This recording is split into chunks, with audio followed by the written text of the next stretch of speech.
Hace 2 años entraste de lleno en la política. Me acuerdo que me tocó seguir la campaña y la veíamos a Carla, una persona con mucha trayectoria académica, repartiendo boletas por las calles. Un poco cómo fue antes de entrar en el tema que teníamos. Contanos un poco cómo fue esto de meterse en la política.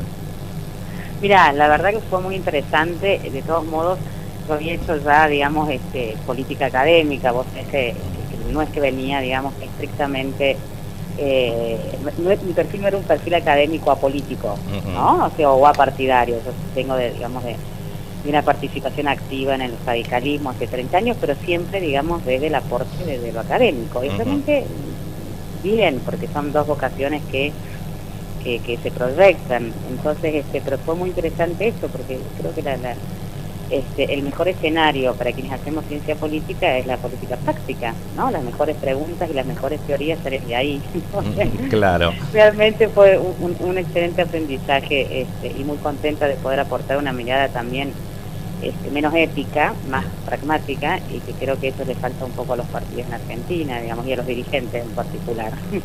Bueno, volviendo al tema con el que habíamos empezado, nos comentabas que para vos es un hecho positivo que se estén conformando frentes competitivos. Exactamente, sí, porque creo que todos experimentamos como ciudadanos esta especie de competencias presidenciales irrelevantes, ¿no? Como fue el 2011, donde los ciudadanos en realidad no tenían opciones reales, ¿no? Esto de sacar prácticamente casi un 30, un 40% de diferencia entre el primero y el segundo, nos posicionaba como un país no competitivo en términos de elecciones presidenciales. Pero eso no era tanto, y no es tanto un problema de que el peronismo sea la mayoría natural, sino más bien al revés, es un problema de oferta, no de demanda. No es que todos los ciudadanos sean peronistas como les gusta verse a sí mismos, al peronismo en su relato épico, sino que el no peronismo no tenía ofertas competitivas. Y la gente en una elección presidencial no se suicida. La elección presidencial es la elección más importante de la Argentina. Nos cambia la vida durante 4 años. De modo que si las ofertas no generan confianza, la gente vota por el menos malo, es decir, el statu quo, porque tenemos que sobrevivir. Y lo bueno de esta elección presidencial es que vamos a poder votar eligiendo, ¿no? Entonces, eso me parece una muy buena noticia. También, disculpa que te interrumpa, otro dato, ya que decís eligiendo, también tanto el PRO como el Frente Renovador parecían partidos, alianzas que iban a ir con un solo candidato, y sin embargo, tanto uno como el otro terminaron acordando con otras fuerzas para ir justamente con una competencia previa. Y sí, porque mira, si uno ve la historia de la competencia presidencial en la Argentina, de los 23 en adelante, todos sabemos que los terceros partidos, o los partidos que surgen, por ejemplo, en el caso de Massa, desde una intendencia desde la provincia de Buenos Aires, que es un distrito fuerte, o en el caso del PRO, desde la ciudad de Buenos Aires, nacen muy bien, pero les cuesta permanecer en el mercado electoral, porque la Argentina es un país federal, son 24 distritos, y los partidos no se nacionalizan así nomás. Es decir, la enseñanza es que la organización importa, sí, independientemente de que compitamos candidatos y que la política se haga un poquito mediatizado en torno a los líderes. Lo cierto es que sin organización no hay proyección presidencial. Y esto le pasó al PRO y le pasó a Massa, le pasa aún más a Massa que al PRO hoy, ¿no? Por eso, de algún modo, los grandes partidos nacionales, con sus errores y sus aciertos, con sus crisis y sus sombras, como el radicalismo y el peronismo, son los dos partidos presidenciales necesarios para hacer algo a nivel nacional, porque son los que tienen estructura y organización territorial. Así que bueno, yo creo que esto va ordenando y va de algún modo, no me gusta usar la palabra normalización, porque pareciera que todo estuvo mal, y yo creo que no estuvo todo mal estos 31 años. Porque la democracia es un aprendizaje colectivo, y aprenden los dirigentes, aprenden los partidos y aprenden los ciudadanos. Lo que sí me parece es que, digamos, esta especie, digamos, de retorno al modo peronista de Massa, hay que verlo ahí, hay un tema interesante también, Aurelio, para reflexionar, y es que yo creo que el desafío del peronismo, independientemente que lo veamos en la versión de Massa, en la versión de Scioli, o en la versión de la Sota o Rodríguez Sá, o lo que sea, el peronismo va a tener que de algún modo procesar el kirchnerismo, ¿no? O sea, el kirchnerismo, digamos, que se estructuró un poquito el sistema de partidos, y es un problema más para el peronismo que para el resto de los partidos. Y eso, de que se obligue un poco a resolver el peronismo post-kirchnerista, de algún modo obligando a Massa a retornar a su modo, es saludable, digamos, ¿no? Porque obliga también al peronismo a mirarse a sí mismo, a actualizarse después, digamos, de ese liderazgo tan fuerte de 12 años, porque el kirchnerismo ha sido un ciclo muy exitoso. Entonces la pregunta es cómo el peronismo procesa el kirchnerismo, y eso también es una respuesta que hay que dar, así que ojalá que el peronismo lo pueda hacer bien.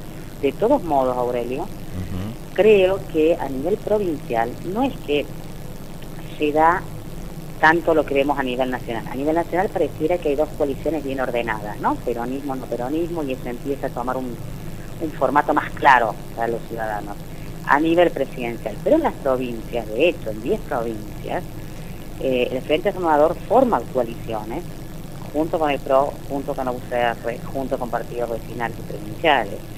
De modo que lo que se ve a nivel nacional no es necesariamente lo que se ve en los distritos y en las provincias. Pero una consulta, Carla, disculpa. Sí.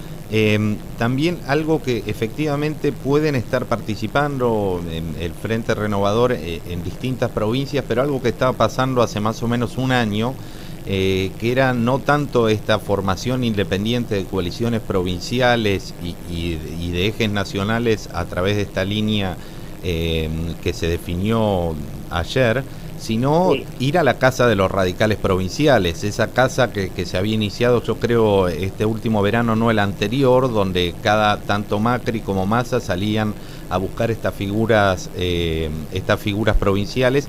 Fue algo que se pudo frenar, ¿no? Supongo que en beneficio del UCR. Mira, yo creo que sí, digamos, que eso se frenó un poco, ¿no? Y creo que la UCR, de algún modo, contra muchos pronósticos, creo que es el gran ganador. ¿En qué sentido? Porque como partido nacional, la UCR tiene dos objetivos: consolidar su bancada de diputados y senadores, y ganar provincias. Y eso le sirve a la UCR como partido individual, pero le sirve también a cualquier presidente no peronista, porque lo que hay que garantizar no es ganar solamente, sino gobernar. Y la gobernabilidad se garantiza con diputados y senadores que no sean peronistas, digamos, ¿no?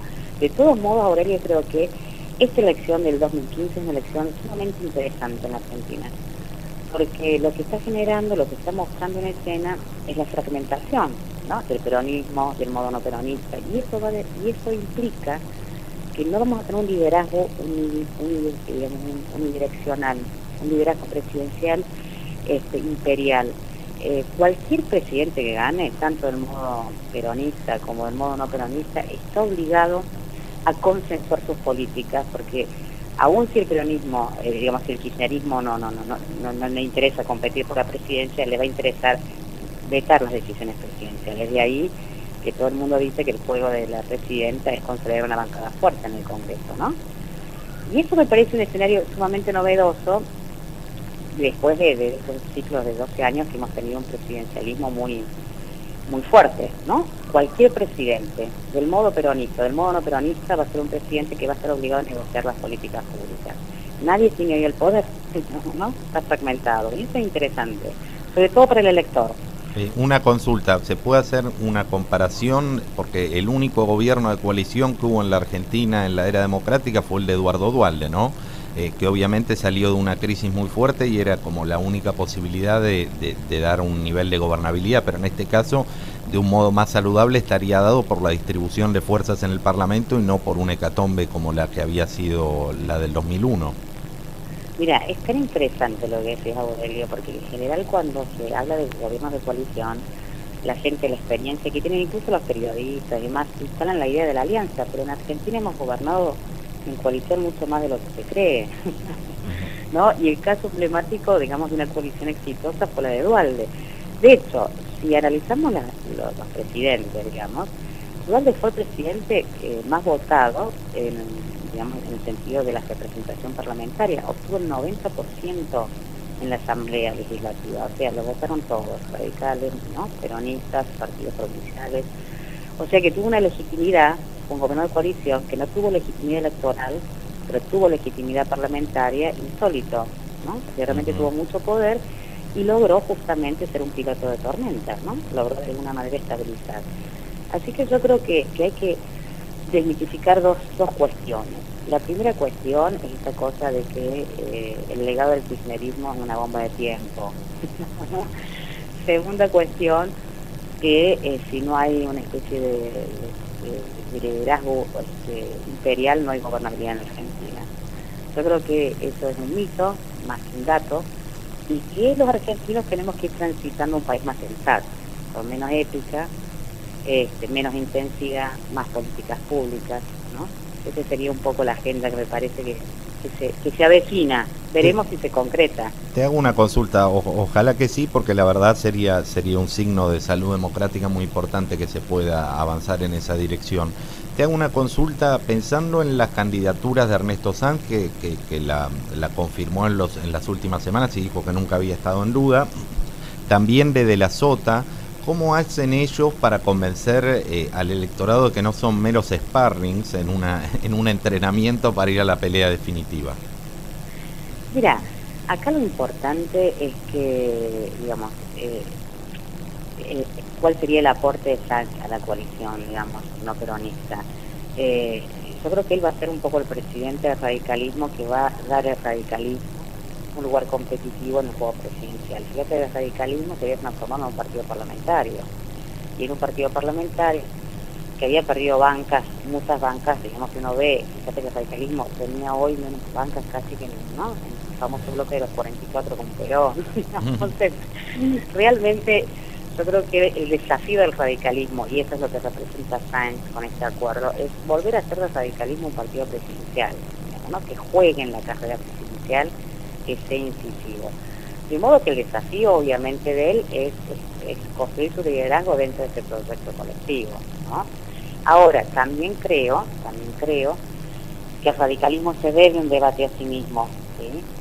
Un debate de modernizar su estructura y demás, porque si no le da a la sociedad esta imagen de que es un partido que devora a sus propios candidatos con partido electoral, digamos. Nadie tiene que quedar fuera y todos tienen que ganar, digamos, porque el radicalismo da esta imagen, ¿no?, de que produce líderes y finalmente se come los líderes, ¿no?, que produce. Hay como una decisión entre quienes tienen votos y quienes no tienen votos.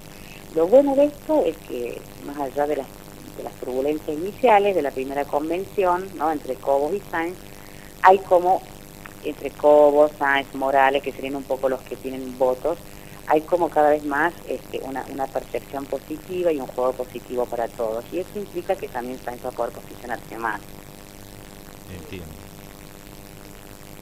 Entiendo. ¿Hola? Sí, disculpa, estamos acá haciendo algunos ajustes. Mira, hola Carla, te habla Elena, ¿cómo estás? ¿Qué tal, Elena? ¿Cómo estás? Bien, mira, mencionaste una palabra que creo que en la que crees mucho, que se llama debate.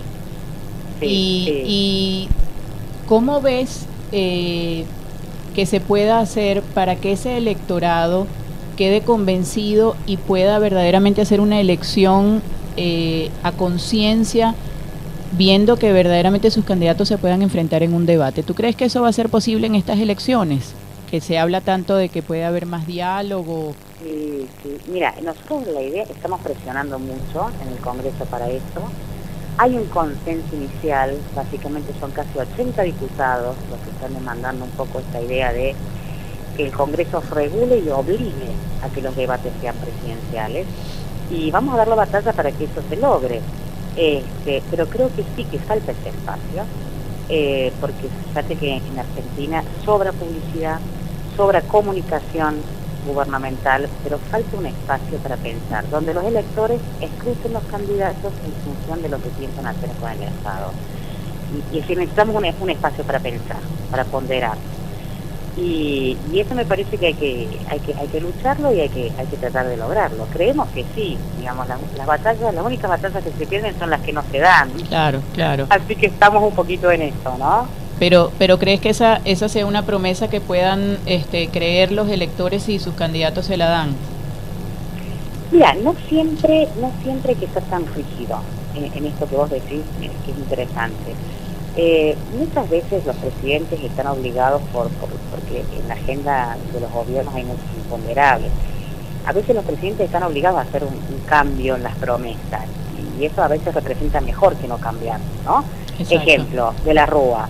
todo el mundo decía hay que tener la convertibilidad. Él había hecho la promesa de no salir, pero tal vez haber salido a tiempo le hubiese garantizado mejor representatividad y durabilidad. Entonces que a veces hay que violar ciertas promesas electorales, pero lo cierto es que los ciudadanos tienen que saber cuáles son los grandes parámetros en ciertas políticas públicas, porque eso ayuda a orientar. Mira, la elección de la ciudad fue un ejemplo de exceso de publicidad sin comunicación política, y eso explica por qué los consultores fallaron, ¿no? Entonces necesitamos un espacio donde los lectores podamos pensar, pero básicamente porque la información electoral es un derecho de los ciudadanos, no es una concesión de la dirigencia. En todos los países del mundo, mira, hay 125 democracias y en 65 se dan debates presidenciales, algunos obligados por ley, otras como una práctica cultural. Pero en Argentina, los ciudadanos estamos obligados a votar, pero los dirigentes no están obligados a darnos información. Y este es un punto fuerte, digamos, ¿no? Así que bueno, vamos a exigir ese debate presidencial y ojalá podamos lograrlo, y nos acompañan muchas ONG, están Argentina Debate, que están presionando mucho también de los medios. Ahí los invito a que firmen la petición en change.org, que ya llevamos más de 20 firmas, y hay muchos periodistas involucrados también, y también hay proyectos del oficialismo. ¿No? Disculpa Carla, ¿querés decir los datos para que alguien pueda buscarlo en internet y sumarse a la iniciativa? Exacto, es más, los invito porque el 11 de mayo en el Senado, en el Salón Azul, hacemos, junto con la senadora Norma Morandini, una jornada que se llama Jornada de Debate Público, y en la página política de la senadora y en mi página política tenemos también una dirección donde los ciudadanos pueden ir, donde van a ir todos los integrantes, es decir, todos los senadores y diputados que tienen proyectos del oficialismo, de la oposición, van a ir todos los integrantes de la red Argentina Debate, donde hay personalidades, hay ONG, y también van a estar todos los que representan a los ciudadanos que están movilizándose a través de Change. Así que los invito, va a haber gente de la Cámara Nacional Electoral, los invito porque la idea un poquito es instalar esto de que los derechos no se agradecen, no son concesión de la dirigencia, los derechos se exigen, y el primer derecho es estar informado, ¿no? Así que yo, digamos, si googlean, digamos, en change.org, ahí está la petición, hay un video que es la petición de Diego Mucio, y también toda la información que vamos a publicar con Norma en Morandini a partir de esta semana, convocando la jornada pública en el Salón Azul. 11 de mayo, 11 horas. Bueno, muchísimas gracias. Seguramente ahora vamos a tratar de compartirlo a través de nuestro Twitter, que es TDC935. Te agradecemos muchísimo esta conversación, Carla, y seguramente vamos a seguir en contacto en futuros programas, porque es muy interesante quien puede conjugar tanto su condición de política como de académica y también de militante por cosas como un debate. Sí, mira, por suerte hasta ahora hemos probado que las teorías eran correctas. Muy bien, muy bien. Bueno, gracias Carla. Gracias Carla. Un gusto enorme. Buen día.